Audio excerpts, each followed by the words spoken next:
Morning and जोहार बच्चों। आज हम लोग क्लास 8 का विज्ञान जो भौतिकी के अंतर्गत है पढ़ेंगे और उस चैप्टर का नाम है बल तथा दाब। तो बल किसे कहते हैं वो पहले हम लोग जान लेते हैं, उसके बाद क्वेश्चन की ओर चलेंगे हम लोग, है ना।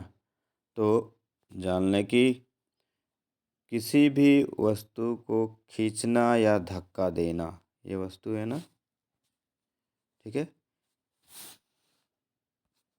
ये वस्तु है और इसको अगर हम खींचेंगे या कोई वस्तु है अगर हम इसको धकेलेंगे तो इसी को क्या कहते हैं, बल कहते हैं।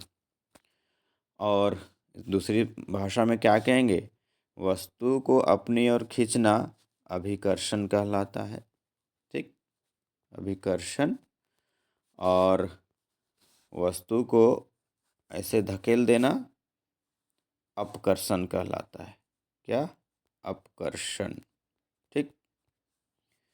तो बल, अभिकर्षण और अपकर्षण क्या है, दोनों है। अब यहाँ एक शब्द और है, दाब। दाब की परिभाषा क्या है भाई, तो प्रति इकाई क्षेत्रफल पर लगने वाले बल को दाब कहते हैं। अंग्रेजी में फोर्स अपॉन एरिया होता है इसका डिफिनीशन। अब आगे देखते हैं कि मान लीजिए कोई यहाँ एरिया है, एरिया कहते हैं कि इसको लंबाई गुने चौड़ाई को, ठीक। मान लीजिए ये 3 फीट है लंबाई और 2 फीट है चौड़ाई, तो 3 दूनी कितना हो जाएगा, 6 वर्ग फीट हो गया क्षेत्रफल, ठीक। अब कोई क्षेत्रफल का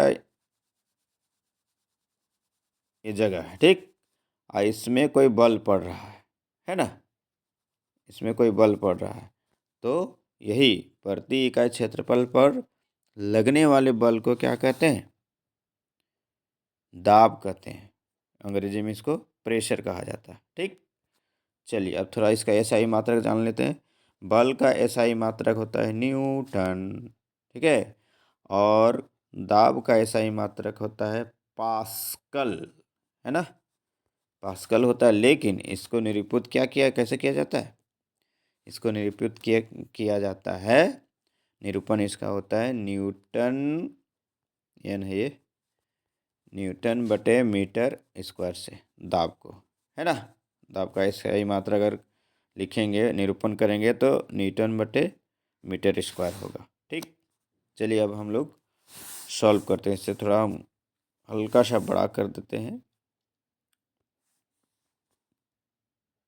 ये रहा, अब इसको सॉल्व करेंगे।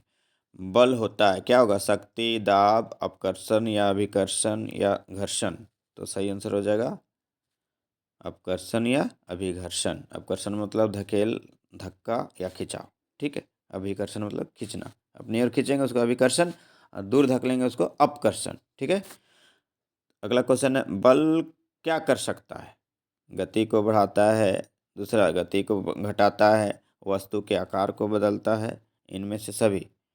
तो देखिए, अगर कोई वस्तु गति अवस्था में है और धीमी चाल से चल रहा है और उसमें हम थोड़ा सा बल लगा देंगे तो गुड़ गुड़ गुड़ गुड़ गुड़ स्पीड गुड़कने लगता है ना।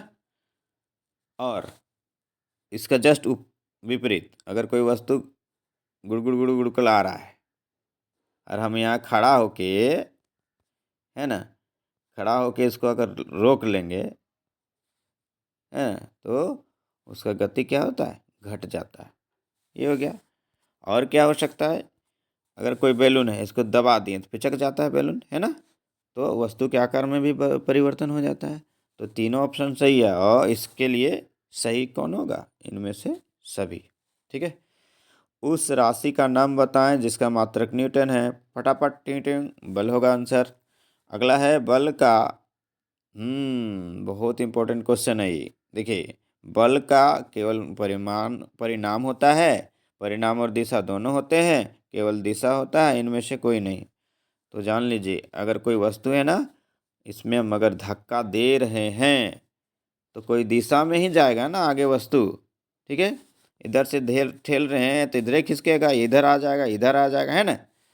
तो बल में धकेलने के बाद पहले वस्तु मान लीजिए क्या था, यहाँ था, ठीक, यहाँ था और धकेल दिए तो वस्तु यहाँ खिसक के आ गया, तो परिणाम हुआ न कुछ, और एक दिशा में चला। तो बल में क्या होता है, दिशा और परिणाम दोनों होते हैं, तो इसको सदिश राशि भी कहते हैं बल को, ये भी जान लीजिए। बल क्या है, क्वेश्चन आ भी सकता है कि बल सदिश राशि है कि अदिश राशि है, तो जिसमें दिशा और परिणाम दोनों होते हैं उसको सदिश राशि कहते हैं, और जिसमें केवल परिणाम होता है वो अदिश राशि होता है। सदिश दिशा सहित, ठीक है, अदिश जिसमें दिशा ना हो, केवल परिणाम हो, ठीक है। चलिए अब क्या है, ये दूसरा ऑप्शन सही होगा। बल का मात्रक न्यूटन, बहुत अच्छा। अगला क्वेश्चन है, ये बल का अंतर्राष्ट्रीय मात्रक एसआई मात्रक क्या है, तो इसका सही जवाब हो जाएगा न्यूटन, नहीं नहीं नहीं नहीं, यहाँ दाब है, ठीक है, सॉरी, दाब का एसआई मात्रक क्या हो जाएगा, न्यूटन प्रति वर्ग मीटर, ठीक है। अब दाब बराबर हम क्या जानते हैं, दाब बराबर हम जानते हैं बल बटे क्षेत्रफल, है ना। अब क्षेत्रफल,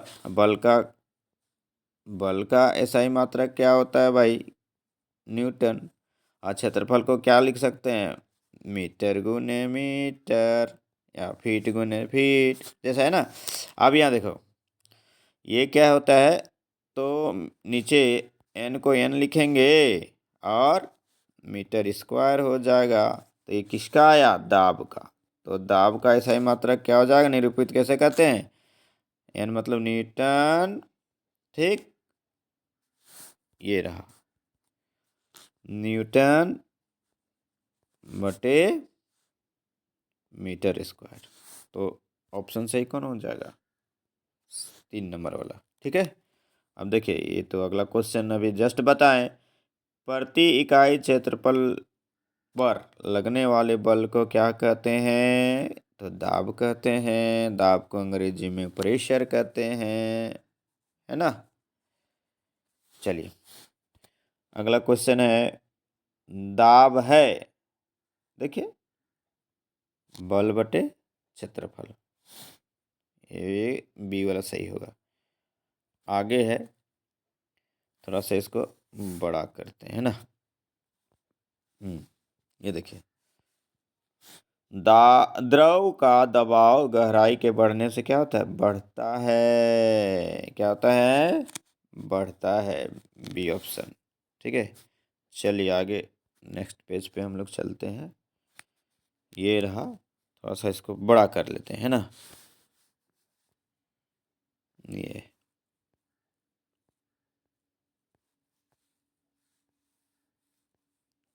चलिए,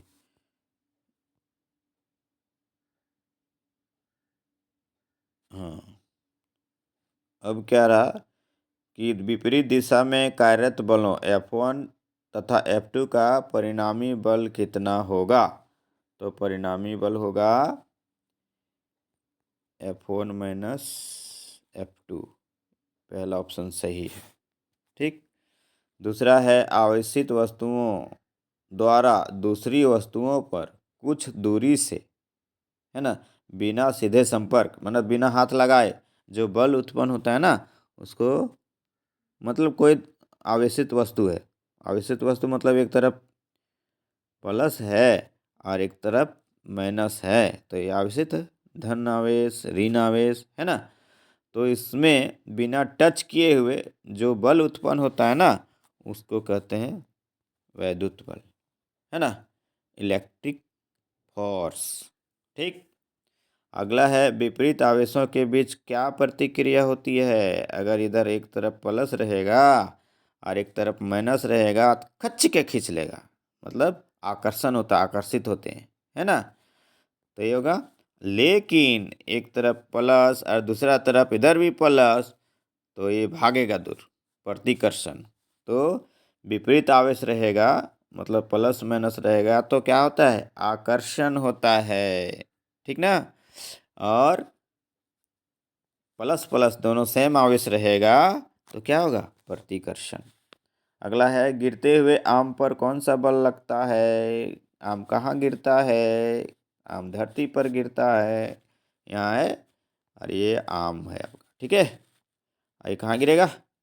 धरती पर। तो धरती या पृथ्वी किसी वस्तु को जिस बल से अपनी ओर खींचती है उसी को हम लोग गुरुत्वाकर्षण बल कहते हैं, है ना? याद हो गया? धरती किसी वस्तु को जिस बल से अपनी ओर खींचती है उसे हम क्या कहते हैं? गुरुत्वाकर्षण बल कहते हैं। तो सही आंसर समझ में आ गया ना? गुरुत्वाकर्षण, सी वाला ऑप्शन सही होगा, है ना? कुएं से पानी खींचना कैसा बल है? अभी जस्ट बताए कुछ देर पहले। किसी भी वस्तु को इस तरह अपनी ओर खींचते हैं, टानते हैं, टाँ टाँ खींचते हैं, जोर लगाते हैं, तो अपनी ओर खींचना अभिकर्षण, है ना? क्या कहलाएगा? अभिकर्षण। और किसी वस्तु को जोर लगा के ठेल रहे हैं, न न आगे बढ़ रहा है, तो क्या हो जाएगा? अपकर्षण। क्या हो जाएगा? अपकर्षण। धक्का देना क्या होता है? अपकर्षण। और अपनी ओर खींचना अभिकर्षण। तो क्या होता है यहाँ पे? कुएं से पानी खींचना अभिकर्षण हो जाएगा। चलिए, भार का मात्रक वही, भार तक का मात्रक न्यूटन होगा। चलिए अगला क्वेश्चन है, क्या है? ये हो गया। अगला है, देखिए थोड़ा बड़ा कर देते हैं, और थोड़ा दिखना चाहिए जी। हाँ, अब ठीक है। एक वस्तु, ये रहा, एक आवेशित वस्तु द्वारा किसी दूसरी आवेशित अथवा अनावेशित वस्तु पर लगाया गया बल कहलाता है, तो स्थिर वैद्युत बल कहलाता है। अब इसको समझ लिए। मान लीजिए एक स्थिर आवेश इधर है प्लस, और एक स्थिर स्टेबल एक जगह एक आवेश माइनस है, और इसके बीच में अगर कोई बल उत्पन्न हुआ तो उसको क्या कहेंगे? स्थिर वैद्युत बल। अब स्थिर वैद्युत बल का उदाहरण क्या हो सकता है जानते हैं? इसका उदाहरण हो जाएगा, मान लीजिए आपका माथा है, ठीक है, यहाँ बाल है ना, और एक इधर से कंघी लेते हैं, ये कंघी, ठीक, और आपके माथे के बाल से उसको रगड़ते हैं ऐसे ऐसे, है ना, और यहाँ छोटा छोटा क्या है? कागज़ का टुकड़ा है, और ये कंघी को कागज़ के टुकड़ा के सामने यहाँ ले आते हैं तो पच के चिपक जाएगा यहाँ फट के, है ना? तो इस तरह के बल को क्या कहते हैं? इस तरह के बल को स्थिर वैद्युत बल कहते हैं, ठीक है। चलिए, तो एक आवेशित वस्तु द्वारा किसी दूसरे आवेशित अथवा अनावेशित वस्तु पर लगाया गया बल क्या कहलाता है? स्थिर वैद्युत बल कहलाता है, ठीक है। चलिए आगे। निम्नलिखित में कौन सा कथन सही नहीं है? समान वैद्युत आवेश एक दूसरे को प्रतिकर्षित करते हैं, सही बात है। अगर इधर प्लस इधर भी प्लस तो जुड़ेगा नहीं, हटेगा। फिर है, असमान वैद्युत आवेश एक दूसरे को आकर्षित करते हैं, सही बात है, अलग अलग रहेगा तो आकर्षित होगा। चालक धातुओं द्वारा विद्युत आवेश स्थानांतरित किया जा सकता है, हाँ सही बात है। तो गलत कौन है भाई? तो यही चौथा, समान विद्युत आवेश एक दूसरे को आकर्षित करते नहीं। समान विद्युत आवेश एक दूसरे को आकर्षित नहीं करते हैं बल्कि प्रतिकर्षित करते हैं। ये प्लस और इधर भी प्लस तो नहीं मिलेंगे। चुंबक लड़ा के देखिए चुंबक के दो टुकड़ा को, और एक ही आवेश वाला उधर भागेगा, सटेगा ही नहीं। और फिर तुरंत उसको उल्टा दीजिए, मतलब एक साइड प्लस हो जाता है, एक बार साइड माइनस हो जाता है, तो हच हच के पीछे हच के पकड़ लेता है, सट जाता है चुंबक मतलब। चलिए आगे क्या है?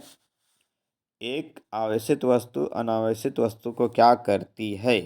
आई क्वेश्चन देखिए। एक आवेशित वस्तु अब बिना अनावेशित वस्तु को क्या करेगी? एक आवेशित वस्तु अनावेशित वस्तु को क्या कर सकती है? हाँ, आकर्षित कर सकती है ना? तो ऑप्शन कौन वाला सही होगा? ऑप्शन सही होगा ये बी वाला, आकर्षित कर सकती है ना। चलिए अगला क्वेश्चन है आप लोग के लिए आगे।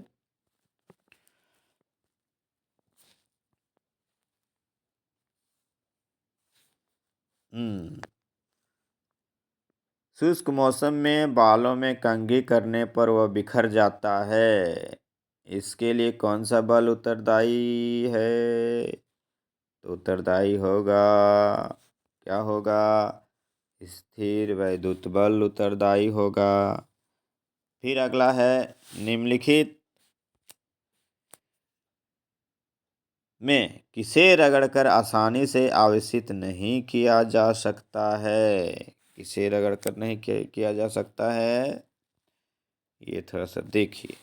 तांबे की छड़ को आवेशित नहीं किया जा सकता है। चलिए पहला ऑप्शन सही है, तांबे की छड़। फिर है, जानवर के शरीर द्वारा लगाए गए बल को क्या कहेंगे भाई? तो जानवर अपना मांस से बल लगाता है ना, तो उसको क्या कहते हैं? मांसपेशीय बल कहते हैं, है ना।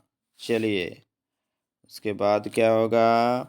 बैलों द्वारा गाड़ी को खींचना पेशीय बल होगा। क्या होगा? पेशीय बल। थोड़ा सा इसको बड़ा करते हैं।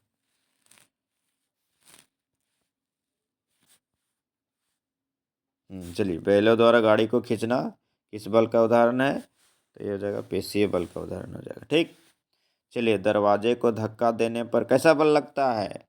दरवाजे को धक्का देने पर, धक्का दे रहे हैं, धकेल रहे हैं, है ना, तो क्या हो जाएगा? अपकर्षण। क्या हो जाएगा? अपकर्षण, है ना। ये इस प्रकार आपके लिए इतना सारा इम्पोर्टेंट क्वेश्चन रहा। इसको बार बार देखिए, याद हो जाएगा। ठीक ना। जितना बार देखिएगा उतना जल्दी याद होगा और आपके एग्ज़ाम के लिए बहुत ही अच्छा हो जाएगा। सभी बच्चों को विज्ञान में A+ लाना होगा। चलिए फिर अगले वीडियो में मिलते हैं। अगला चैप्टर रहेगा प्रकाश।